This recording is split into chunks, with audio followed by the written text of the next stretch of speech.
right. එතකොට අපි මේ තමයි ඉලෙක්ට්‍රෝන වින්‍යාසයේ දෙවෙනි කොටස. මම දැන් දෙවෙනි කොටස මට කරන්න තියෙන්නේ බ්‍රෝමින්ගේ ඉලෙක්ට්‍රෝන වින්‍යාසයේ ඉඳලා මේ බලා ගන්න චුට්ටක්.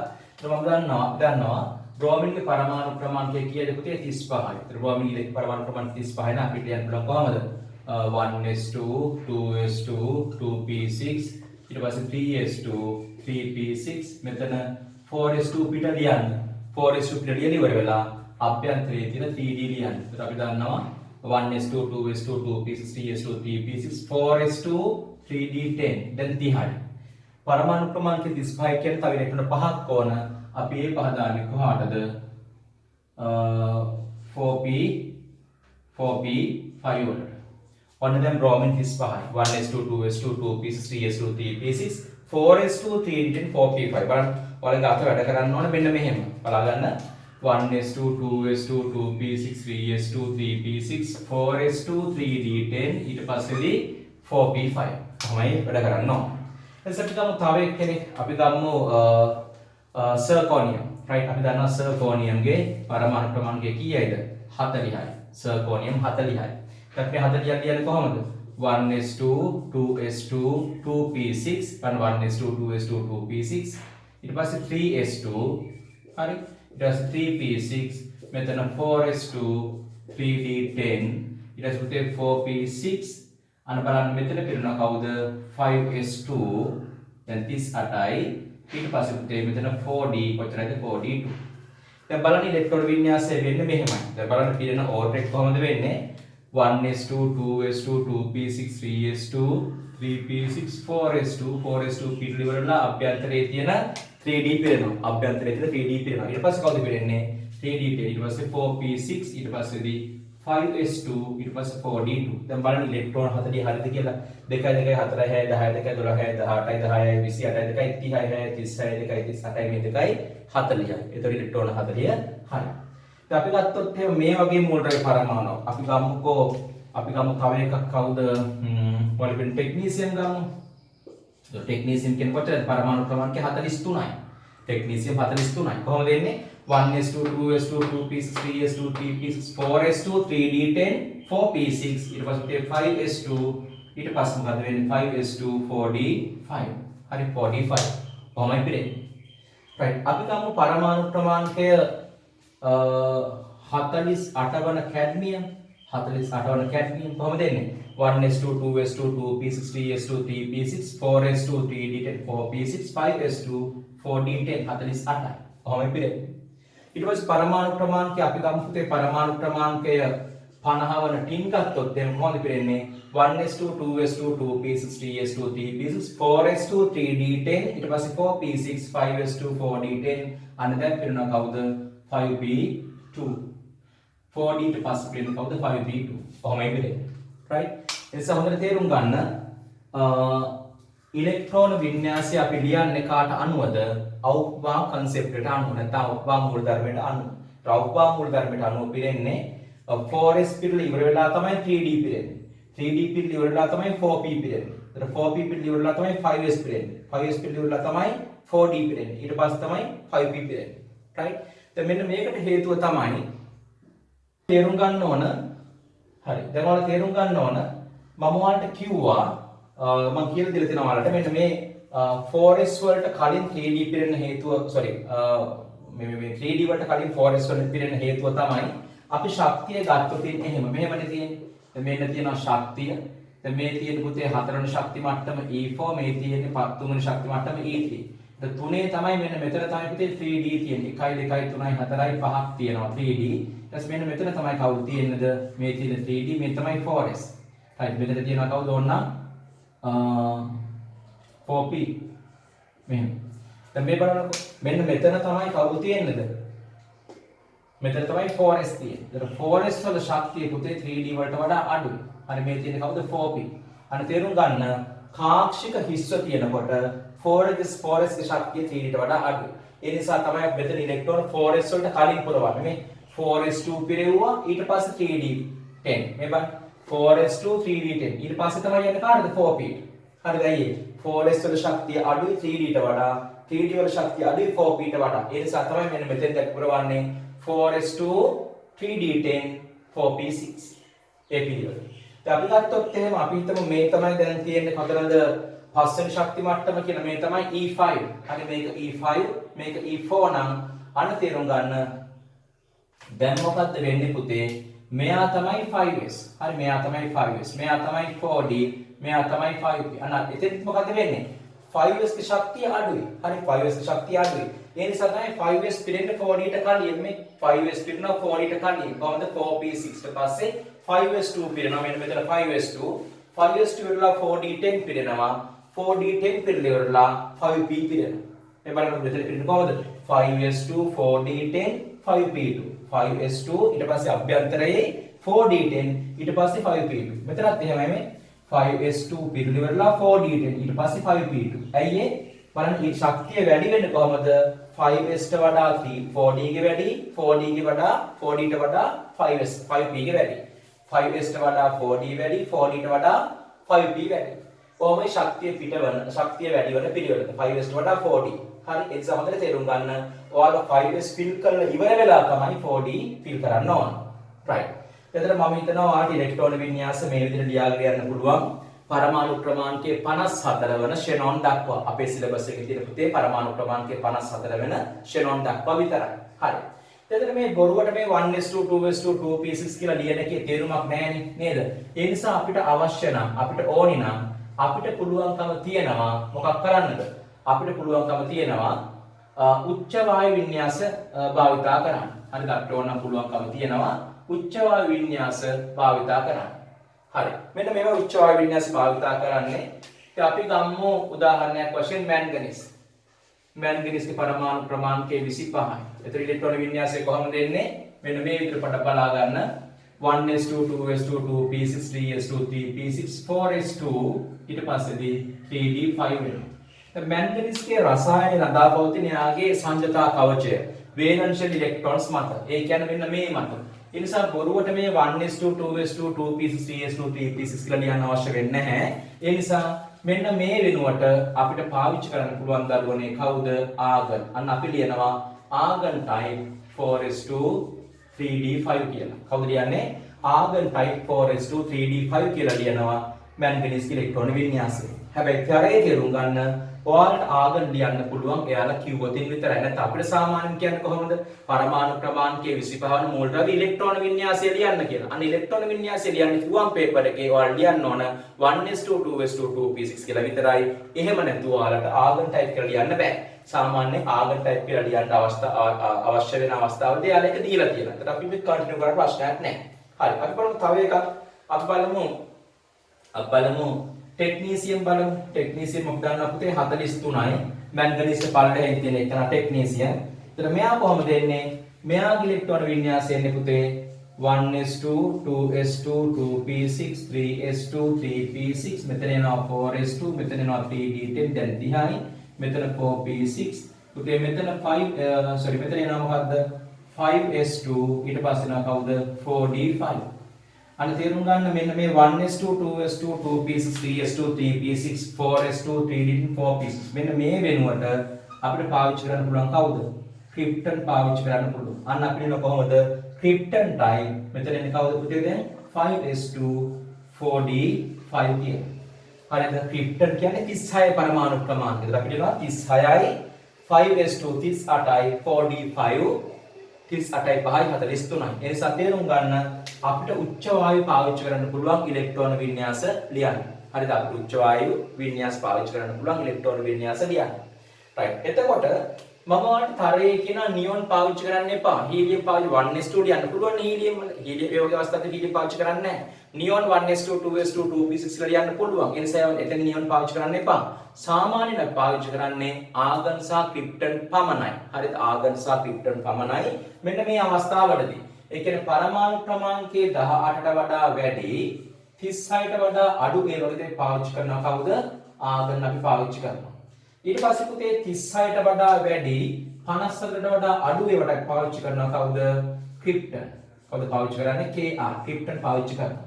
ඇයි ඒ ක්‍රිප්ටන් කියන්නේ පරමාණු ක්‍රමාංකය 36යි ආගන් කියලා කියන්නේ පරමාණු ක්‍රමාංකය 18යි. ඒ නිසා තේරුම් ගන්න පරමාණු ක්‍රමාංකයේ 18යි 36යි අතර මූල ද්‍රව්‍යයට පාවිච්චි කරනවා ආගන්. 36ට වඩා වැඩි නමුත් 57ට වඩා අඩු ඒවාට පාවිච්චි කරනවා කවුද? ක්‍රිප්ටන් පාවිච්චි කරනවා. හරිද? ඒ නිසා සාමාන්‍යයෙන් උද 57ට එහා කියන්නේ ෂෙනොන් වලට වඩා එහයින් තියෙනවනේ CCM බෙරීම් වගේ ඒවා. ඉතින් අපිට ඒවා නැහැ අපේ සිලබස් එකේ ඉලෙක්ට්‍රෝන වින්‍යාසයෙන් ලියන්න තියෙන 57ට විතරයි. ඒ නිසා අපිට පාවිච්චි කරන්න වෙන්නේ ආගන් සහ ක්‍රිප්ටන් පමණයි. right. දැන් මේ අවුප්පා මූලධර්මයට අනුව අපි ඉලෙක්ට්‍රෝන වින්‍යාසය ලියාගෙන යනකොට අපේ සිලබස් එකේ මූලද්‍රව්‍ය තියෙනවා 5යි 3යි 8ක් තියෙනවා. මේ අවුප්පා මූලධර්මයෙන් අපගමනය වෙන. හරිද? මේ අවුප්පා මූලධර්මයෙන් අපගමනය වෙන මූලද්‍රව්‍ය 8ක් තියෙනවා. හරිද? අපි එනම් බලමු ඒ 8 මොනවාද කියලා. හරි. එතකොට ඔයාලා දන්නවා උච්ච වායු වින්‍යාස පාවිච්චි කරන්න පුළුවන් ඉලෙක්ට්‍රෝන වින්‍යාස ලියන්න. දැන් අපි ගත්තොත් එහෙම මෙන්න මේ මූලද්‍රව්‍ය මොනවාද? 3D ට ඉලෙක්ට්‍රෝන පිරෙන. හරි 3D ඉලෙක්ට්‍රෝන පිරෙන. මෙන්න මේවා. Scandium, titanium, vanadium, chromium, manganese, iron, cobalt, nickel, copper, zinc. 30යි පරමාණු ක්‍රමාංකය. ඊට පස්සේ පුතේ 4D ඉලෙක්ට්‍රෝන පිරෙන 4D ඉලෙක්ට්‍රෝන පිරෙන ඉට්‍රියම්, සර්කෝනියම්, නයෝබියම්, මොලිබ්ඩනම්, ටෙක්නීසියම්, රුතීනියම්, රෝඩියම්, පැලේඩියම්, සිල්වර්, කැඩ්මියම්. ඔන්න ඕවා ගත්තහම මෙතෙන්දී අවුප්පා මූලධර්මයෙන් අපගමනය වන මූලද්‍රව්‍ය 8ක් තියෙනවා. බලන්න එක්කෙනෙක් තමයි ක්‍රෝමියම් 24. හරිද? 24. මෙන්න පහක් එකතු කරන්නකො 29යි. 24 ඉලක්කම් දෙක අනිත් පැත්ත ගහන්න 42යි යටි යටින් තියෙන එකන ඒ කාණ්ඩේම මොලිබ්ඩන. පහක් එකතු කරන්න 47යි. එකක් අඩු කරන්න 46යි. එතකොට මෙන්න මේ මූලද්‍රව්‍ය පහ අවුප්පා මූලධර්මයෙන් වෙනස් වෙනවා. මෙන්න මේ මූලද්‍රව්‍ය පහ අවුප්පා මූලධර්මයෙන් වෙනස් වෙනවා. දැන් පැලේඩියම් වෙනස් වුණාට පැලේඩියම් ඉහළින් තියෙන නියෝන් වෙන්නේ නිකල් වෙනස් වෙන්නේ නැහැ. නිකල් වෙනස් වෙන්නේ නැහැ. බලමු මේ වෙනස් වෙන්නේ කියලා. දැන් මේ බලන්න පුතේ අපි ක්‍රෝමියම් 24 ගත්තොත් අපිට ලියන්න පුළුවන් කොහොමද? ආගන් ටයිප් කොහොමද ලියන්නේ? 4s2 3d4 කියලා. කොහොමද ලියන්න පුළුවන්. හැබැයි තේරුම් ගන්න යම්කිසි උපශක්ති මට්ටමක් හිස් නම් ඒ කියන්නේ S0 P0 D0 F0 ඒ කියන්නේ මොකද යම්කිසි උපශක්ති මට්ටමක් හිස්ව පවතිනවා නම් හෝ අර්ධ වශයෙන් පිරලා තියෙනවා නම් ඒ කියන්නේ S1 P3 D5 F7 අර්ධ වශයෙන් පිරලා තියෙනවා නම් හෝ සම්පූර්ණයෙන් පිරලා තියෙනවා ඒ කියන්නේ මොනවද පුතේ S2 P6 D10 F14 අන්න තේරුම් ගන්න යම් උපශක්ති මට්ටමක් හිස්ව තියෙනවා නම් අර්ධ වශයෙන් පිරලා තියෙනවා නම් හෝ සම්පූර්ණයෙන් පිරලා තියෙනවා නම් ඒවා ස්ථායීතාවයෙන් හරිම වැඩි. ඒවා ස්ථායීතාවයෙන් හරිම වැඩි. ඒ නිසා මේ සෑම මූලද්‍රව්‍ය පරමාණුවක්ම උත්සාහ කරන්නේ ස්ථායී වෙන්න. ඒ නිසා මොකද්ද වෙන්නේ? එක ඉලෙක්ට්‍රෝනයක් මාරු වෙනවා මේ 4s ගෙන් 3d. මාරුවට පස්සේ මොකද්ද වෙන්නේ? 4s1 3d10 ආකාර 4s1 3d5 ආකාර ස්ථායී වින්‍යාසයක් බවට පත් වෙනවා. දැන් S කියන එකන half filled භාගයට පිරලා තියෙන ස්ථායීතාවයෙන් වැඩි. 3d5 කියන්නේ half filled d orbital එක ස්ථායීතාවයෙන් වැඩි. අන්න ඒ නිසා තමයි ඉලෙක්ට්‍රෝනයක් 4s ගෙන් 3 ට මාරු වෙන්නේ. 3d5 කොහොමද තියෙන්නේ? 1 2 3 4 5යි. මේ හැම එකම පුතේ ඉලෙක්ට්‍රෝන එක බැගින් තියෙනවා. මේ බලන්න 1 2 3 4 5. අන්න අර්ධ වශයෙන් පිච්ච d උපශක්ති මට්ටමක් ස්ථායීතාවයෙන් හරිම වැඩි. ඊට පස්සේ අපි ගන්න කොපර්. දැන් කොපර් ගත්තාම පරමාණු ක්‍රමාංකය 29යි. කොහොමද එන්නේ? Argon type 4s2 3d9. කොහොම තමයි එන්නේ? අවුප්පා මූලධර්මයට අනුව. හැබැයි ඉලෙක්ට්‍රෝනයක් 4s ගෙන් 3 ට මාරු වෙලා මෙයා හදනවා 4s1 3d10 ආකාර ස්ථායී වින්‍යාසයක්. අන්න අපි d උපශක්ති මට්ටම දිහා බැලුවම දැන් ඔයාලට පේනවා d ගේ අපි දන්නවා පාක්ෂික 1 2 3 4 5ක් තියෙනවා. ඒ පහම දැන් සම්පූර්ණයෙන් පිරලා තියෙන ඉලෙක්ට්‍රෝන වලින් කොහොමද තියෙන්නේ? මෙතන 1 2 3 4 5යි එක එක දාගෙන යනකොට සුගලණය කරන්න 6යි 7යි 8යි 9යි 10යි. අන්න දැන් d උපශක්ති මට්ටම සම්පූර්ණයෙන් පිරීලා ඒ නිසා මේ ස්ථායීතාවයෙන් හරිම වැඩි. ඒ නිසා මේ ස්ථායීතාවයෙන් හරිම වැඩි. තේරුම් ගන්න දරුවනේ මේ ඉලෙක්ට්‍රෝනයක් ඇයි මේ 4s වලින් 3d ට මාරු වෙන්නේ? 4s හා 3d කියන උපශක්ති මට්ටම් ශක්තියෙන් බොහෝ දුරට සමාන. හරිද? ශක්තියෙන් බොහෝ දුරට සමාන. ඊටාත්ම ආසන්නයේ පිහිටු උපශක්ති මට්ටම්. හරි? මෙන්න මේ 4s හා 3d කියන උපශක්ති මට්ටම් ශක්තියෙන් බොහෝ දුරට සමාන. ඊටාත්ම ආසන්නයේ පිහිටු උපශක්ති මට්ටම්. ඒ නිසා තමයි 4s කියන ඉලෙක්ට්‍රෝනයක් 3d ට පහසුවෙන් මාරු වෙලා මේ ස්ථායී වින්‍යාසය බවට පත් වෙන්නේ. එතකොට 3D වල ක්‍රෝමියම් සහ කොපර් අවුට්බා මූලධර්මයෙන් අපගමනය වෙනවා. ඊට අමතරව අපි ගත්තොත් එහෙම මෙන්න මේ 4D සීරීස් එකේ මොලිබ්ඩනම්. එතකොට ක්‍රෝමියම් යටින් තියෙන්නේ. එතකොට මොලිබ්ඩනම් කොහොමද එන්නේ? මොලිබ්ඩනම් 42යි අපිට එන්නේ කොහොමද? ක්‍රිප්ටන් ආකාර පුතේ 5s2 4D. මෙතන 4s3D මෙතන 5s4D 4D 4 කියලා. දැන් මේක ස්ථායි නෑ. 5s2 නම් සම්පූර්ණයෙන් පිළ ස්ථායි. හැබැයි 4D 4 ස්ථායි නෑ. ඒ නිසා එක ඉලෙක්ට්‍රෝනයක් පැනලා මෙයා හදනවා 5s1 4d5. මොකක්ද හදන්නේ? 5s1 4d5 ආකාර අර්ධ වශයෙන් පිරිච්ච d උපශක්ති මට්ටමක් ස්ථායීතාවයෙන් වැඩි. දැන් අපි ගත්තොත් එහෙම ඔය වගේම දෙයක් වෙනවා කාගේද? කොපර් වල. කොපර්ට සමාන දෙයක් වෙනවා කාගේද? සිල්වර් වල. සිල්වර් 47. මේ බලන්නකො. දැන් අපි සිල්වර් 47 ගත්තාම මොකද්ද වෙන්නේ? ක්‍රිප්ටන් ආකාරයි. මෙතන එනවා කොහොමද පුතේ? 5s2 ඊට අමතර වෙනවා මොකද්ද? 4d9 කියලා 47. දැන් ක්‍රිප්ටන් වල 36 2යි 38යි 9යි 47යි. දැන් මොන ඉලෙක්ට්‍රෝනයක් මෙයාගෙන් මාරු වෙනවා. මාරු වෙලා මෙයා හදනවා 5s1 4d10 කියන ස්ථායි වින්‍යාසය. දැන් පුතේ අපි ගත්තොත් එහෙම මෙන්න මේ පැලේඩියම් 46. මේ බලන්න පැලේඩියම් 46 කොහොමද එන්නේ? ක්‍රිප්ටන් ආකාරයි 5s2 ඊට අමතරව මෙතන මොකක්ද තියෙන්නේ? 4d8 වෙනවා. අන්න පැලේඩියම් වලදී ඉලෙක්ට්‍රෝන දෙකක් මාරු වෙනවා, සංක්‍රමණය වෙනවා 5s ගෙන් 4d ට. ඒකල 5s not හිස් කාක්ෂිකයක් ස්ථායීතාවයෙන් වැඩි. ඊට පස්සේ මෙයා 4d10 වෙනවා. එයත් ස්ථායීතාවයෙන් වැඩි. දැන් ඒ නිසා බලන්න පැලේඩියම් වලදී විතරක් 5s වල ඉඳලා 4d වලට ඉලෙක්ට්‍රෝන දෙකක් සංක්‍රමණය වෙලා වඩා ස්ථායී වින්‍යාසයක් හදා ගන්නවා. දැන් මේ 5s වලින් 4d ඉලෙක්ට්‍රෝන මාරු වෙන්නේ නැත්නම් සංක්‍රමණය වෙන්නේ මේ 4s වලින් 3d වලට ඉලෙක්ට්‍රෝන සංක්‍රමණය වෙන්නේ ඇයි? මෙන්න මේ s හා d කාක්ෂික ශක්තියෙන් බොහෝ දුරට සමාන ඊටාත්ම ආසන්නයේ පිහිටු ශක්ති මට්ටම් දරුවනේ. ඒ නිසා තමයි ඉලෙක්ට්‍රෝනයක් මෙතනින් මෙහාට මාරු වෙන්නේ. තේරුණාද? හැබැයි මතක තියාගන්න මේ ඉලෙක්ට්‍රෝන සංක්‍රමණය වෙන්නේ ස්ථායී වින්‍යාසයක් හදන්න මෙන්න මේ කියන පහේදී විතරයි. මොනවාද මේ පහ? ක්‍රෝමියම් 24, කොපර් 29, මොලිබ්ඩනම් 42, පැලේඩියම් 46 හා සිල්වර් 47. මොකද D උපශක්ති මට්ටම අර්ධ වශයෙන් පිරලා තියෙනවා, එක්ක සම්පූර්ණයෙන් පිරලා තියෙනවා. ඒකල ස්ථායීතාවයෙන් වැඩි කර ගන්නවා. හරිද? හැබැයි මේ ඉලෙක්ට්‍රෝන සංක්‍රමණය වෙන්න පුළුවන් කොහොමද? මේ උපශක්ති මට්ටම් ශක්තියෙන් බොහෝ දුරට සමාන ඊටාත්ම ආසන්නයේ පිහිටු උපශක්ති මට්ටම් නිසා විතරයි.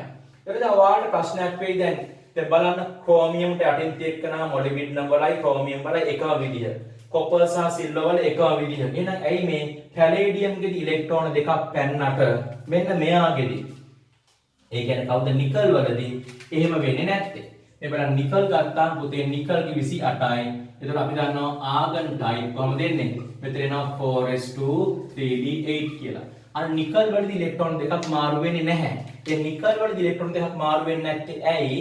මෙන්න මේ 4s සහ 3d කියන උපශක්ති මට්ටම් අතර ශක්ති වෙනස මෙන්න මේ 5s සහ 4d කියන ශක්ති මට්ටම් අතර කියන උපශක්ති මට්ටම් අතර ශක්ති වෙනසට වඩා වැඩි. මේ අතර ශක්ති පරතරය වැඩි, මේ අතර ශක්ති පරතරය අඩුයි. ඒ නිසා මෙතන ඉලෙක්ට්‍රෝන දෙකක් යන්න බෑ. අන්න එකකට සංක්‍රමණය වෙන්න පුළුවන් ක්‍රෝමියම් සහ කොපර් වලදී. හැබැයි නිකල් වලදී ඉලෙක්ට්‍රෝන දෙකක් සංක්‍රමණය වෙන්න බෑ 4s වලින් 3d වලට. හැබැයි පැලේඩියම් 46 දී 5s වලින් 4d වලට ඉලෙක්ට්‍රෝන දෙකක් සංක්‍රමණය වෙන්න පුළුවනි. හේතුව මෙන්න මේ එනර්ජි ගැප් එක, මේ ශක්ති වෙනස, මේ ශක්ති වෙනස වලට ගොඩාක් අඩු නිසා විතරයි ඉලෙක්ට්‍රෝන දෙකක් සංක්‍රමණය වෙන්න පුළුවන්. ඒ නිසා නිකල් වලදී ඉලෙක්ට්‍රෝන දෙකක් පපන්නේ නැහැ පැලේඩියම් වලදී වගේ. හරි නිසා ඒක හොඳට මතක තියාගන්න. හරිද? ඒක හරියට හොඳට මතක තියාගන්න. හරි වැදගත්. දැන් මෙන්න මේ කියපු පහට අමතරව නයෝබියම් වලදී ඊට පස්සේ රුතීනියම් වලදී සහ රෝඩියම් වලදී මොකද වෙන්නේ? S වලින් ඉලෙක්ට්‍රෝනයක් පනිනවා D වලට. අපි බලමු මේ කොහොමද වෙන්නේ කියලා. දැන් මෙහෙම දෙයක් වෙන්නේ පුතේ. අපි ගත්තොත් නයෝබියම් අපි දන්නා පරමාණු ක්‍රමාංකය 41යි. ඊට පස්සේ රුතීනියම් ගමු දරුවනේ පරමාණු ක්‍රමාංකය 44යි. ඊට පස්සේ අපි රෝඩියම් ගමු පරමාණු ක්‍රමාංකය 45යි. දැන් මොකද වෙන්නේ? ඔන්න නයෝබියම් අපි ලියන්නේ කොහොමද? ක්‍රිප්ටන් ටයිප් බලන්න 5s 5s2 ඊට පස්සේදී 4d. දැන් මෙයා 41යිනේ. 36යි 2යි 38යි 3යි. 38යි 3යි 41යි. හරි ඔන්න නයෝබිය. ඊට පස්සේ රුතීනියම් කොහොමද දෙන්නේ අවුබා මූල ධර්මයට අනුව ක්‍රිප්ටන් ආකාර කොහොමද 5s2 4d මෙයාගේ 44ක් තියෙනවා. එතකොට කොහොමද වෙන්නේ 38 36යි 38යි 6යි 44යි. මෙයා කොහොමද දෙන්නේ ක්‍රිප්ටන් ආකාර 5s2 4d 7 36යි 38යි 7යි 45යි. දැන් මෙහෙම නෙවෙයි ඇත්තට මේව ස්වභාවයේ පවතින අවුබා මූල ධර්මයෙන් අපි අපේක්ෂා කරන්නේ මේ විදිය වුණාට මෙයාගෙන් ඉලෙක්ට්‍රෝනයක් මෙතෙන්ද ගිහිල්ලා මෙයා තියෙන්නේ කොහොමද 5s1 4d4 විදියට. රුතීනියම් කොහොමද තියෙන්නේ 5s1 4d7 විදියට. රෝඩියම් කොහොමද තියෙන්නේ 5s1 4d8 විදියට.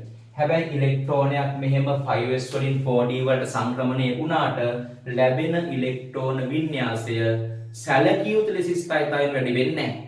ඉලෙක්ට්‍රෝන පැනලා තමයි තියෙන්නේ. හේතුව තමයි මේ 5s සහ 4d උපශක්ති මට්ටම් ඊටාත්ම ආසන්නයේ පවතින උපශක්ති මට්ටම් වීම.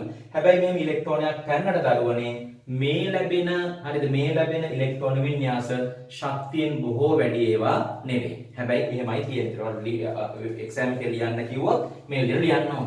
හරිද? right. එතකොට බලන්න නමුත් මෙන්න මේ පහ ඒ කියන්නේ මොනවාද? ක්‍රෝමියම් 24, කොපර් 29, මොලිබ්ඩනම් 41, පැලේඩියම් 46 සහ සිල්වර් 47 ස්ථායීතාවයෙන් ගොඩාක් වැඩි. right. ඔන්න ඔහොමයි ඉලෙක්ට්‍රෝන වින්‍යාස අපි ලියන්නේ. හරි. ඊට පස්සේදී